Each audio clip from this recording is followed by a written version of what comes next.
Life and spirituality जो श्रृंखला हमने शुरू की है अपने चैनल अंतरयात्रा जर्नी विद इन के लिए, उसकी अगली कड़ी है।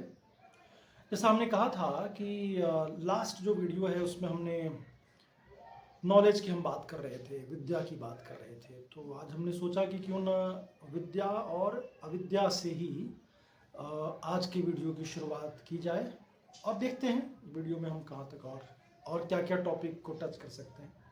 तो शुरुआत करते हैं विद्या और अविद्या से। बेसिकली इस दुनिया में दो तरह की विद्या है। जैसा आप कह सकते हैं, एक जैसे विद्या होता है जिसको नॉलेज कह सकते हैं इंग्लिश में, जिसको हम ज्ञान कहते हैं, और एक होता है अविद्या। अविद्या का मतलब है माया, इसको हम माया कहते हैं, इल्यूजन। आदि शंकराचार्य जी ने कहा कि इसी माया की वजह से हमें हर चीज अलग अलग दिखता है, यानी जो है नहीं वो दिखता है। तो ये इल्यूजन है, ये माया है, और इसको ही हम अविद्या कह सकते हैं।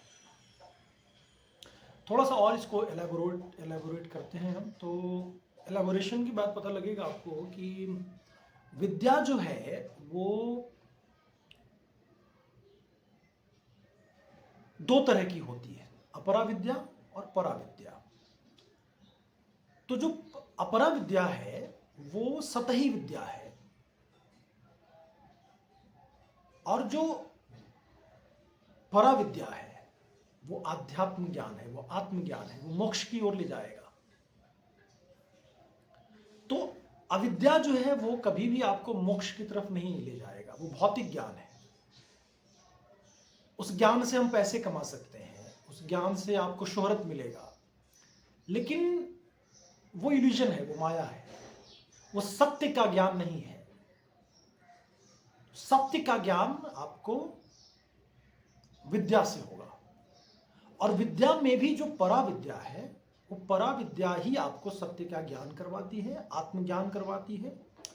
और जब आत्म का ज्ञान होगा, जब सत्य का ज्ञान होगा, जब हम ब्रह्म का ज्ञान करेंगे, तभी जाके हमें मोक्ष की प्राप्ति होती है, हम मोक्ष की तरफ बढ़ते हैं, हमारी जो आत्मा है वो मोक्ष की हो जाती है। तो जैसे आपने देखा विद्या में भी दो हो गया, अपरा विद्या और परा विद्या।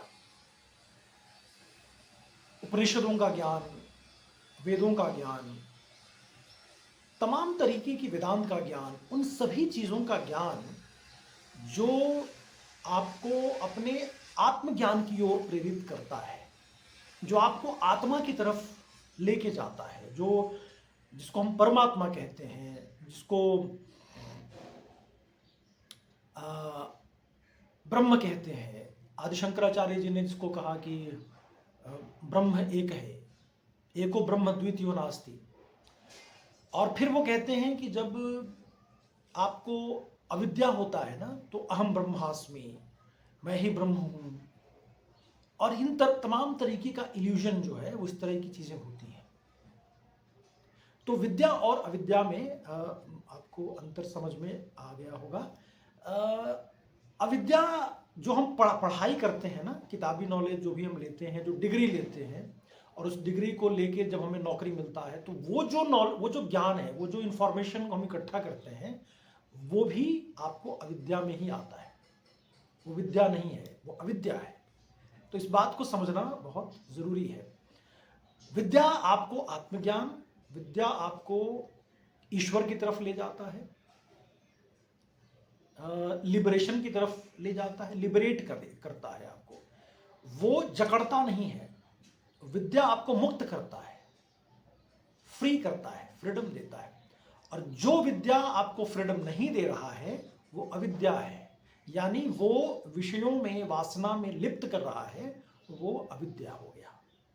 तो आप खुद इस बात से उसको देख सकते हैं कि जब हम पढ़ाई करते हैं, बहुत डिग्री होता है, तो फिर हमें डिग्री मिलके हमें एक ओहदा मिलता है, हमें एक नौकरी मिलता है, हमें बहुत पैसे मिलते हैं, और फिर हम और ज़्यादा जो है वो जो है जकड़ते चले जाते हैं विषयों में, वासनाओं में, है ना। तो जिसको श्रीमद् भगवद गीता में भगवान श्री कृष्ण ने कहा है कि कोई भी काम निष्काम होना चाहिए, तो यहाँ लेकिन निष्काम नहीं है, एक काम की बात हो गई, कामना वासना है ना, तो ये अविद्या है। तो ये मोटा मोटी मैंने संक्षिप्त में आपको विद्या और अविद्या का एक फर्क अंतर हमने बता दिया, जिसके बारे में आइए हम आगे बढ़ते हैं थोड़ा और समझने की कोशिश करते हैं। दोस्तों एक चीज़ और मैं इस बीच में बता दूं कि अगर आपने हमारे चैनल को अब तक सब्सक्राइब नहीं किया है तो प्लीज़ कर लीजिए, इससे बहुत हौसला मिलता है और इस तरह के और भी वीडियोस को बनाने का जो है एक एनर्जी मिलता है और कुछ नहीं होता, बहुत फ़र्क नहीं पड़ता। लेकिन ये बहुत बड़ा फ़र्क यही है कि मुझे एक हौसला मिलेगा कि चलो हर शुक्रवार को शाम के 8 बजे ये वीडियो एक लेके आना है अंतर यात्रा चैनल के लिए। जैसा कि आपको मालूम है अंतर यात्रा हमने शुरू की थी लेकिन वो टर्मिनेट कर दिया गया चैनल, तो थोड़ा सा एक निराशा तो हुई थी, लेकिन फिर मुझे लगा कि नहीं, एक नए जोश के साथ वीडियोस बनाया जाए, तो हमने ये शुरू किया है। आप लोगों का सपोर्ट बहुत ज़रूरी है। इस वीडियो को लाइक भी करें और शेयर भी करें, चैनल को सब्सक्राइब कर लें अगर अब तक नहीं किया है तो। आइए आगे बढ़ते हैं। तो बेसिकली हाँ, एक चीज़ और इन्फॉर्मेशन देना आप लोगों को कि अंतर यात्रा पे मैं अभी बहुत जल्दी छोटे छोटे 1-1 मिनट के जो शॉर्ट्स होते हैं ना, जिसको रील्स कह सकते हैं, इंस्टाग्राम के लिए रील बोलते हैं, तो वो शॉर्ट्स मैं लेके आने वाला हूँ जिसमें हम अध्यात्म की बात करेंगे, जीवन की बात करेंगे। तो वो छोटे छोटे शॉर्ट्स भी हम जल्दी बनाने वाले हैं। वो हम कोशिश करेंगे रोज़ अपलोड, एक शॉर्ट्स तो कर ही दें। और ये लॉन्ग फॉर्म जो वीडियो है वो तो सप्ताह में एक वीडियो शुक्रवार को आता ही रहेगा। बीच में गैप हुआ था, उसके लिए मैं क्षमा प्रार्थी हूँ। थोड़ा समय का भी कई बार वो हो जाता है कि मैं या तो ट्रैवल कर रहा होता हूँ या मैं किसी चीज़ में संलिप्त हूँ। क्योंकि मैं एक्टर हूँ तो एक्टिंग में अगर कोई एक असाइनमेंट मुझे मिलता है तो उसमें बहुत समय देना पड़ता है, उसमें बहुत फोकस से काम करना पड़ता है, तो यहाँ थोड़ा सा मैं नहीं कर पाता हूँ, तो उसके लिए मैं क्षमा प्रार्थी हूँ। आगे कोशिश करूंगा रेगुलर होने का, लेकिन अगर ऐसा हो जाए तो मुझे आप क्षमा कर दीजिएगा। ओके, आप लोग अपना सवाल भी ज़रूर भेजा कीजिए ताकि मुझे वो टॉपिक मिलता रहेगा कि मैं उस पर और आगे बात कर लिया करूँगा। दोस्तों एक चीज़ जो मैं आजकल बहुत चल रहा है, आप लोगों ने देखा कि राम मंदिर की स्थापना जो अयोध्या में हुआ और राम को लोगों ने फिर वो देखा कि मूर्त रूप में है, मूर्ति की स्थापना हुई, तो बहुत सारे सवाल कि कबीर साहब के जो राम थे वो कौन से राम थे, है ना, और ये जो राम की मूर्ति है, जो भगवान श्री राम है, जो अयोध्या के राजा थे, दशरथ के पुत्र थे, वो कौन से राम है। तो ये एक कन्फ्यूजन है बहुत बड़ा, इस पर थोड़ी सी बात कर लेते हैं हम लोग।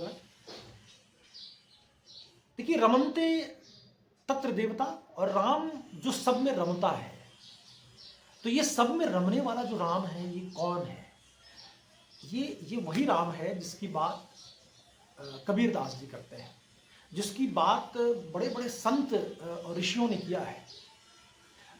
वाल्मीकि जी ने जो रामायण की रचना की वो एक साकार रूप में जो राम आए थे, जिन्होंने अवतार लिया था, तो वो राम की बात है, उनकी पूरी कहानी है कि वो कैसे हुए, इतिहास है पूरा अपने आप में कि उनका जन्म हुआ और वो किस तरह की चीज़ें उन्होंने किया। रावण को मारना तो एक हाईलाइट था उनके जीवन का। इसके अलावा उन्होंने बहुत कुछ किया है जिससे कि इंसान हम बहुत कुछ सीख सकते हैं इंसानी जीवन में, कि हमें कैसे जीना है, कैसे व्यवहार करना है, हमारा चरित्र कैसा होना चाहिए, हम महान कैसे हों, मतलब हम महानता क्या होता है, इंसान बाकी जानवरों से अलग है तो वो अलग अलग कैसे हो, उसमें पशुता ना हो, वो क्या है, वो कैसे हम उसका प्रैक्टिस कर सकते हैं। तो तमाम तरीके की चीज़ें हैं जो उन्होंने हमें बताया। लेकिन ये राम जिसकी बात कबीर दास जी करते हैं कि घट घट में बसता राम, ये सुना होगा आपने, तो वो घट घट में बसने वाला जो राम है वो उसी राम की बात है जो राम हर किसी में वास करता है, और वो आत्मा है। जिस आत्मा की हम बात कर रहे हैं वो आत्मा को ही राम कहा गया है। उसी ईश्वर की बात करते हैं कि हम सभी उसी ईश्वर के हिस्सा हैं, हम पार्ट हैं, परमपिता परमात्मा जिसको कहते हैं, तो वो परम आत्मा का हम एक पार्ट है, एक हिस्सा है जो आत्मा है हम सब लोग। तो बेसिकली शरीर तो एक छलावा है, शरीर तो क्षणभंगुर है, एक दिन खत्म हो जाता है, लेकिन आत्मा जो है वो हमेशा रहने वाला है, ये कभी खत्म नहीं होता है। तो ये आत्मा वही आत्मा है जो उस ईश्वर का, उस परमपिता परमात्मा का स्वरूप है, जो उसका एक एक पार्ट है। और आत्मज्ञान की जब हम बात करते हैं तो बेसिकली अपने आत्मा को जानने, जैसे अब जानने लगते हैं ना, तो वहीं से परमात्मा को जानने की जर्नी शुरू हो जाती है। तो आत्मज्ञान से ही परमात्मा ज्ञान के पास हम पहुंच सकते हैं। तो वैसे ही इस बात को समझ सकते हैं कि साकार रूप में राम जो है वो मूर्ति है, जो प्रभु श्री राम है, उस साकार से निराकार की यात्रा है। तो साकार राम और निराकार राम, दो तरह के राम हैं, आप ये कह सकते हैं सिंपल भाषा में अगर समझना हो इसको। तो साकार से निराकार की यात्रा है और वो निराकार ब्रह्म है। तो उस ब्रह्म तक जाने में ये राम जो है वो पुल का काम कर रहे हैं, ब्रिज का काम कर रहे हैं। तो पूजा करिए भगवान श्री राम जी का। जो मूर्ति बनाना है, मूर्ति पूजा बेसिकली वही है कि हमें ईश्वर को तो हम देख नहीं सकते हैं, वो अदृश्य है, वो दिखाई नहीं पड़ता इन आँखों से, इन लिमिटेड सेंस ऑर्गन्स से, जो हमारी इंद्रियां हैं उससे तो हम ईश्वर को देख नहीं सकते, दर्शन नहीं हो सकता है। उसके लिए आपको ध्यान में जाना पड़ेगा, और ध्यान हर आम इंसान के लिए सुलभ नहीं है। मतलब सुलभ है लेकिन वो करना नहीं चाहता है, वो बोर हो जाएगा या उसमें मन नहीं लगता है। तो मन कहाँ लग रहा है? मूर्ति पूजा। हम मंदिर जब जाते हैं, जो आम लोग हैं मंदिर जाते हैं, मूर्ति की पूजा करते हैं, तो उनको अच्छा लगता है, उनको अच्छा फील हो रहा है ना। तो वो बेसिकली यात्रा वहाँ यही है कि साकार से निराकार की यात्रा है। अंतिम लक्ष्य है निराकार ब्रह्म को प्राप्त करना, और ये माध्यम है, जो साकार है, जो मूर्ति है, जो मंदिर है, ये माध्यम है। तो लेकिन उलझना नहीं है इसमें, मंदिर में और मूर्ति में अपने आप को उलझाना नहीं है। आजकल जो बेसिकली ये भी एक कॉन्सेप्ट हुआ है कि राम को लेके हम लोग उलझ जा रहे हैं, है ना। राम के माध्यम से हम हिंदुत्व पे या अपने सनातन धर्म को बचाने की बात करने लग रहे हैं, और फिर वो उग्रता है, और फिर वो दूसरे धर्मों को गाली देना या उसका तिरस्कार करना, ये सही नहीं है। अगर आप मुझसे पूछेंगे, बाकी तमाम आपका जो तर्क है वो अपनी जगह है, लेकिन सच्चाई यही है कि उग्रता सही नहीं है। अगर हम जय श्री राम बोले तो उग्र होके ना बोले। जय श्री राम है, वो जय श्री राम, वो जय श्री राम नहीं है। जय श्री राम मतलब मार देंगे हम तुमको, है ना। वो जो वायोलेंस वाला जो जय श्री राम है वो नहीं है, वो गलत है। वो जय श्री राम है, जय श्री राम। तो श्री राम तो इंसान के चरित्र को महान बनाता है। हमें अगर हम प्रभु श्री राम के चरित्र का चित्रण करेंगे ना, तो फिर मज़ा आ जाएगा आपको। मतलब उनके अंदर जो गुण था, जो गुण वो लेके आए थे इस धरती पर, हम मनुष्यों के लिए ही लेकर आए थे। तो अगर आप उसमें डिटेल में जाएंगे तो फिर तो आनंद आ जाएगा। और फिर वो एक एक चरित्र उसको अपने जीवन में जब आप उतारने लगेंगे या कोशिश भी करेंगे ना, तो फिर वो उससे ही हम बहुत हमारे अंदर बदलाव आना शुरू हो जाएगा, है ना। जिसमें कि विनम्रता है, जिसमें कि बड़ों को कैसे देखना है, समाज में अपने आप को, जो हमारा दायित्व है समाज के प्रति वो क्या है, उसको कैसे पूरा करना है। जो ऋण है हमारे ऊपर, जब हम पैदा होते हैं तो कुछ ऋण लेकर आते हैं, उस ऋण को हमें उऋण होना है, मतलब उस ऋण से मुक्त कैसे होना है, वो है। फिर अपनी, जैसे हम शादीशुदा जिंदगी में गृहस्थ आश्रम, जो 4 आश्रम हमारे बताए गए हैं, ब्रह्मचर्य, गृहस्थ, वानप्रस्थ और संन्यास, तो इन चारों आश्रम में जो कुछ दायित्व हमें दिया गया है उसका निर्वाह सही से कैसे करना है, धर्म सम्मत उसका निर्वाह हम कैसे करें।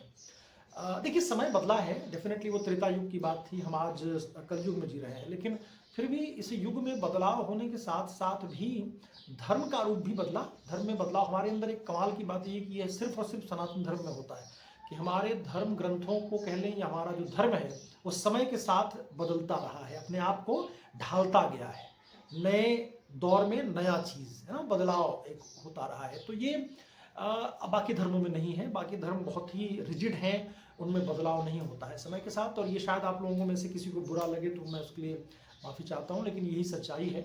सनातन धर्म में आप देखें कितने टीकाएँ और भाष्य लिखी जाती हैं। आदि शंकराचार्य जब आए तो उन्होंने कितना कुछ लिखा इसके बारे में। आप ओशो को देख लें, स्वामी विवेकानंद जी को देख लें, उन्होंने नव वेदांत की स्थापना की। मतलब वेदांत में भी जो एक नव वेदांत, नियो वेदांत लेकर आए और उसमें उन्होंने बदलाव किया मॉडर्न युग के हिसाब से, तो वो नियो वेदांत, इसकी चर्चा हमने पिछले वीडियो में की थी। तो चलिए दोस्तों, आज के लिए इस वीडियो में इतना ही, और आशा है कि आप हमारे वीडियोस को पसंद कर रहे हैं। लिख कर ज़रूर बताइएगा, तो हमें ना एक हौसला मिलेगा, है ना। और कुछ और भी टॉपिक पे, जीवन और आध्यात्म से जुड़े हुए टॉपिक पे अगर आप कोई वीडियो चाहते हैं तो मुझे लिखें, मैं उस पर वीडियो बना के लाऊंगा आपके लिए। और अगले सप्ताह से आप ये मान लें कि एक एक शॉर्ट्स, एक एक मिनट का मैं बहुत ही नॉलेज वाला, कुछ ज्ञान से भरपूर मैं एक एक मिनट का लेकर आऊँगा अगले सप्ताह से। ये हमारा लक्ष्य है। आपका सहयोग बहुत ज़रूरी है, और फिर मिलते हैं अगले सप्ताह एक नए वीडियो के साथ। तब तक के लिए धन्यवाद। नमस्कार। ओम शांति।